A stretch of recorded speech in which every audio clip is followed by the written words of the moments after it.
Russia is setting up a trap for the United States. Russia is the leader of the communist world, except for the communist nations that are allied with China. Now, Russia is, in other words, Russia is dictating to its follower nations the course of action to take. Nicaragua, the dictator there, Daniel Ortega, is being more harsh than he's ever been before. Harsh on the people, on the protesters. And in Venezuela, the communist leader there is not practicing ethnic cleansing, more like class cleansing. He's getting rid of the middle class. He's driving the middle class out of the country so that only the illiterate peasant sheep kind of people will be left. The people that know they have to take orders because they're depending on the food from the government. Now the government can supply food for the illiterate, moneyless, penniless peasants because of the oil that it produces. What I'm saying is that Russia, the Kremlin, is behind it all. The Kremlin is telling Ortega in Nicaragua and telling Maduro in Venezuela to act a certain way, to oppress the people, so that America will be tempted to intervene to rescue the population of both countries, or at least one of the two countries, from the government. Russia is goading the United States into intervening. Why is this? Russia wants to bomb America, but they want to have an excuse. They don't want to look like the bad guy. They're going to look like the bad guy anyway. But they want to mitigate. They want to reduce the... they want to have a fig leaf. They want to be able to say that America was the aggressor, launching aggression against a sovereign nation, Venezuela, and possibly also Nicaragua. And they want to say that America is the aggressor, and so Russia has to step in to stop this rogue nation, this evil rogue nation, America. Now, we won't be expecting nuclear attack when we intervene in one or two of these countries. It'll come out of the blue. We'll catch the world by surprise. This is the day that Christ talked about in Luke 21. He said, this day will come upon the world like a snare. A snare is a trap that an animal is caught in. The animal does not recognize the trap. He doesn't see the rope is a threat. In Luke 21:35, Christ says, it will come as a snare upon all those who dwell on the face of the earth. But Paul the Apostle in 1 Thessalonians chapter 5, verse 4 says that Christians are to be the exception. We are not to be caught by surprise, for we are children of light. He says, "But you, brethren, are not in darkness, so that this day should overtake you as a thief. You are all sons of light and sons of the day.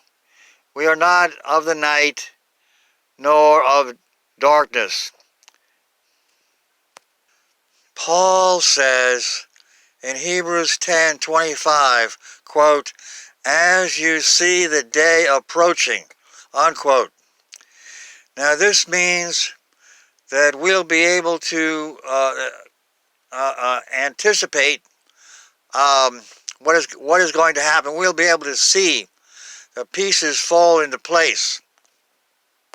We'll be able to see Russian attack getting ready, and that's what I'm trying to say. That us going into Venezuela, it's obvious, it's logical that Russia can accuse us of aggression, and if they want to hit us, that would be the sort of excuse that they would like to have to put us in a position of being the aggressor, so they can claim that they are not the aggressor. They are stopping the aggression. We are the aggressor. And so you can see that as our intervention, as our steps toward intervention, as we take the steps toward intervention,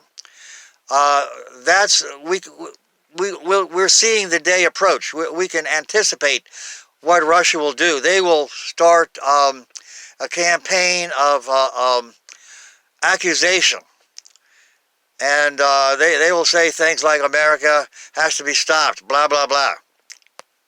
How long will this process take? Well, since we're relatively at the start of the year, only 1 month has gone by, it's reasonable to suppose that everything will take place within this year. 2019 seems destined to be a year of what can be called an historical singularity. An event will take place that has never taken place before and never will take place again. I'm talking about all-out nuclear war. Well, actually, it'll be one-sided nuclear war, because America will not get to retaliate effectively. First of all, we've disarmed. And second, Russia has the side that launches, the side that acts first, that initiates the exchange of missiles, has the advantage. And now I'm going to tell you something that's going to blow your mind. Ever since Bill Clinton, he's the one that did it. Thanks, Bill Clinton, for helping to destroy this country. Bill Clinton set up a new policy where if our satellites tell us that a Russian attack is taking place, instead of us pressing the button and launching our ICBMs, our intercontinental ballistic missiles, we actually sit on our hands instead, and we wait until the attack is verified by Russian missiles bombing our ICBMs in their silos. In other words, we're sacrificing our ICBMs just to make sure that we don't have satellites that are malfunctioning telling us a Russian attack is taking place when there is no Russian attack taking place. In other words, we're guarding against starting an accidental nuclear war. How? By refraining from taking action, with our ICBMs. Now, this is ridiculous, but every president since Clinton has actually maintained the policy that he put in place. He put it in place, and all the other guys, you know, it's unbelievable. But we don't have the arsenal that we used to have, so this is an encouragement to Russia to attack. Our ICBMs are sitting ducks. Our bombers are not on alert like they used to be, so they're sitting ducks. And the submarines that are in port, which is 1/3 of our subs, they're sitting ducks. And so we only have 8 subs at sea, and Obama signed a disarmament treaty where we cut back by another 15% on top of all the disarmament that we've done over the last 30 years. Long story short, we are below the threshold of having 1,300 warheads on the subs that we have at sea. As long as we had 1,300, more than 1,300, Russia could not shoot them all down, because according to an article in the Washington Times newspaper by an ex-CIA man, an analyst, a Soviet military analyst, an analyst on Soviet military, William T. Lee, he said that Russia's ABM system can shoot down 1,300 warheads. Now, as long as we had more than 1,300, we were okay. But we fell below 1,300. We actually have 1,120 warheads, which is way below 1,300. So you can see that we are asking for trouble. We are inviting Russian attack. Why am I sure? Well, let me say almost sure. I don't want to be date setting. I want to speculate, but I don't want to say that I know for sure what date the attack will come and what date the rapture will come. I want to emphasize the rapture occurs in the context of Russian attack on America.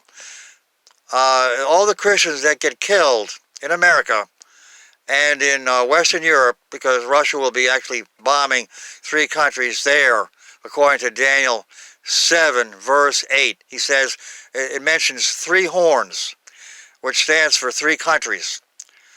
They get uprooted. That's talking about Russia bombing 3 countries, and the rest of the country surrenders in order to escape the fate of Germany, Italy, and Britain. Now, all the Christians killed in America, in Europe, and in our military bases around the world, like Okinawa, Japan, those Christians will be raptured to heaven. And Revelation 11, which is a continuation of Romans 11, the 2 witnesses, or the 2 olive trees, are Christians and Jews. And so it mentions the rapture in Revelation 11, and so Jews also will be raptured. And a lot of non-believers, non-Christians and non-Jews, just ordinary people will be killed. They'll be departing also. But it says in Matthew 13, 47 through 50, that the wicked will be severed from among the just. So, although saved people and unsaved people will be departing together, they won't end up going to the same destination. Now, Matthew 13:47 through 50 is